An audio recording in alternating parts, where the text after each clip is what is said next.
All right, welcome back. So we have got the lathe now all set up. We've got the blank now fixed safely. We've got the speed turned all the way down. Okay, we've got a little safety spin just like this to make sure it's not gonna bang into the tool rest. And I've also swapped out that smaller tool rest for the larger one here. And we wanna make sure we got pretty even on the ends here just to make sure, so when we're using a tool, for instance, if this was moved way over, it'd be relatively easy to fall off the end, and that's no good. So I just want to make sure I can get all the way to the end of my blanks without dropping off the tool rest. Now you can use the smaller tool rest, which I have right here. Okay, but that just means you're going to have to move the tool rest over several times during the operations here to make this thing round. Okay, so this just makes life a little bit easier. Okay, so I also now have my safety glasses on. Okay, this is spinning okay, so I'm going to go ahead and flip this guy on. Okay, I got my power. Okay, and so I'm going to go ahead and just give it a little bit of speed here. Some people are very easily smart about dialing in speeds, and this is 6,000 vibrations per second or whatever. I don't know. It looks pretty good to me. It doesn't feel dangerous, but it also feels like it's spinning enough that I'm going to get enough cuts per inch that it's going to be worthwhile. Okay, so I'm going to go ahead and turn this off again.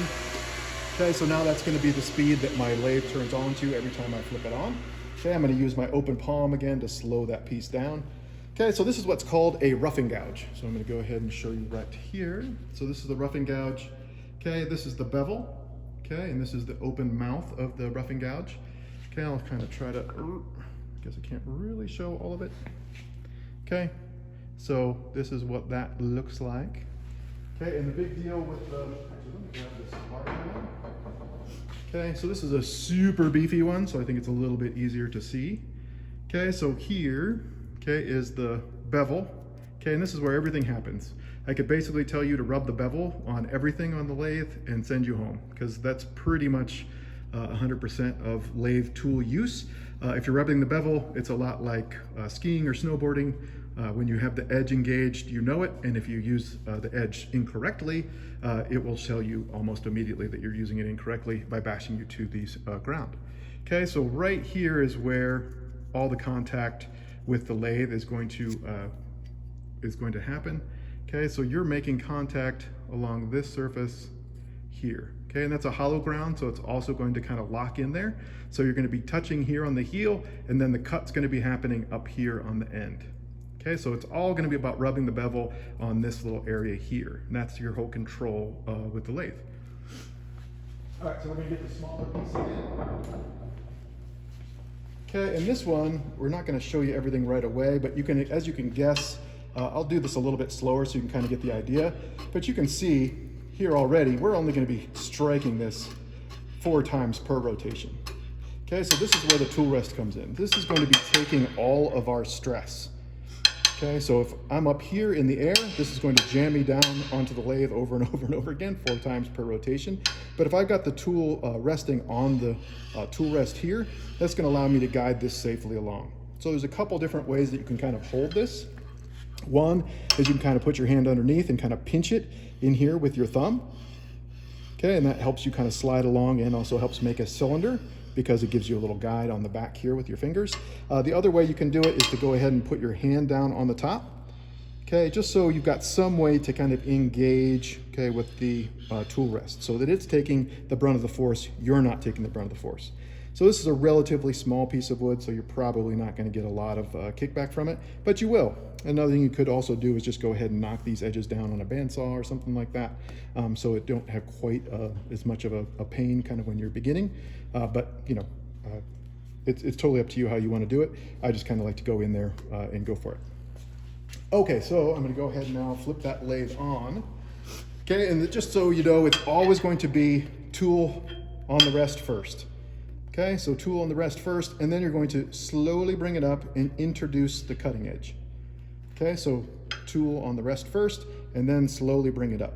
Okay, so my hand back here, again, I can kind of choke back a little bit if I want to, but I just want to make sure I've got that locked in, okay, and locked in here. I'm going to choke up on it just a little bit for this particular operation, but that gives you the idea. All right, let's flip it on. All right, So as I said before, right, I'm gonna go ahead and start here in the middle so you can see it a little better. So I just wanna always introduce the heel of the tool first. So the tool itself goes and rests on the tool rest, and then I just wanna introduce the heel. No cut happening, right?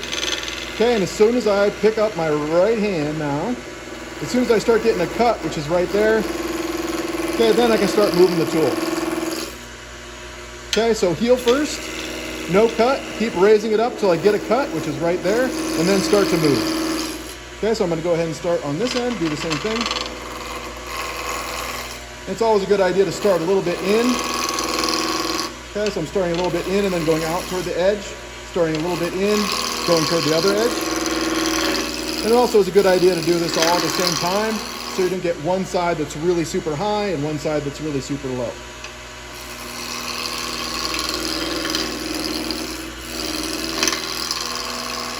Okay, and you can hear it starting to get more and more round. Okay, and if you want to know how round it is, you also have an easy way to tell. Okay, there's setting the tool on top. We're not there yet. All right, so I'm gonna go ahead and flip it off so you can kind of see what I'm talking about. Again, open hand palm on the underside of the lathe. So you can see very rough cuts, okay? Thus the rough and gouge, okay? So it's a giant piece of metal, okay? Very rigid, okay? And this one's even bigger. Okay, it just depends on what size of stock you're working with, but you can see that this is a much larger rough and gouge, okay? But that's really the only difference between the different ones. There's not a lot of different cuts or different shapes for the different tools. It just matters how much mass you're dealing with on the lathe. Okay, so this is the rough and gouge. All right, so I'm gonna keep turning this until I get a little bit more round.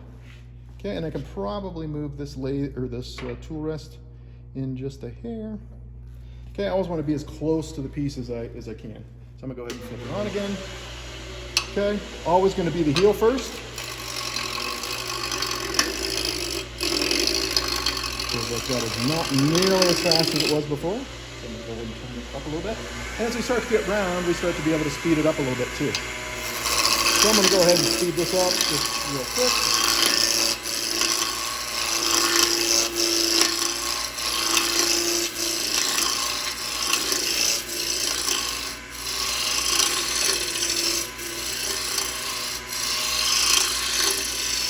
All right, and I can hear it starting to get more round.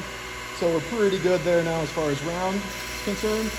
So I'm gonna go ahead and smooth this out just a little bit more. So now I'm just kind of taking off the high spots. I'm using my finger there as a guide. Okay, so I'm gonna go ahead and go real slow here on this end. Okay, and then I'm gonna go a little faster on this other end. All right, so let's again slow it down with my palm. All right, you probably can even see that from here because it's so rigid, but I'm gonna kind of lean over just a hair. Okay, so you can see the number of cuts per inch here are very coarse. The number of cuts per inch here is actually very smooth, and that's just with a pretty rough tool.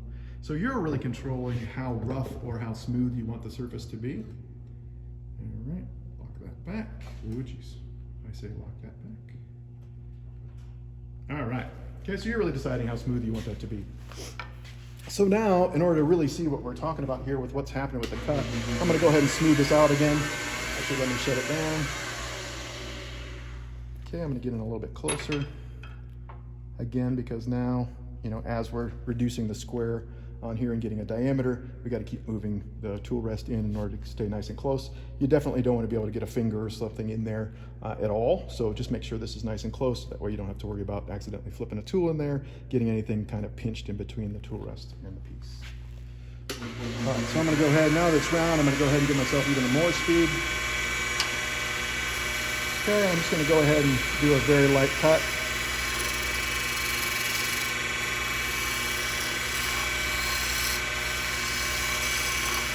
And I'm just kind of going in here, you know, I've done this before, but remember when you're doing this, you always want to go ahead, piece, okay, tool on the rest first, okay, then the heel. You don't want to do anything with the bevel right away. You just want to do the heel first, pick it up, okay, and as soon as you get that cut, which is right there, then I can start to move. All right, to show you what that actually looks like, I'm just going to go ahead and slow this down and stuff. Hopefully this will be the best place to kind of see it. All right, so I'm just turning this with my hand. So you can see tool on the rest first, now the heel. The bevel is the bevel's rubbing, but there's the actually cutting edge is nowhere near the surface of the cutting edge. So I just want to keep picking it up, okay? And right there, you can see the cut starting to happen. And you see the shavings rolling off? That's what we're looking for. Okay, and as soon as that starts to happen, now we can move back and forth. Okay, again, this cut's gonna be a very rough cut because I'm just going, as we know, wood fibers are just straws that are extended down through the wood. So I'm actually going across those straws, and you can actually hear them ripping as I'm making the cut. That is the sound of ripping fibers, okay? But again, this tool is really for roughing. It's just a matter of getting this round, okay, and keeping a nice consistent thickness all the way across, and it's also that it's very smooth. Okay, so let's just clean this up real quick.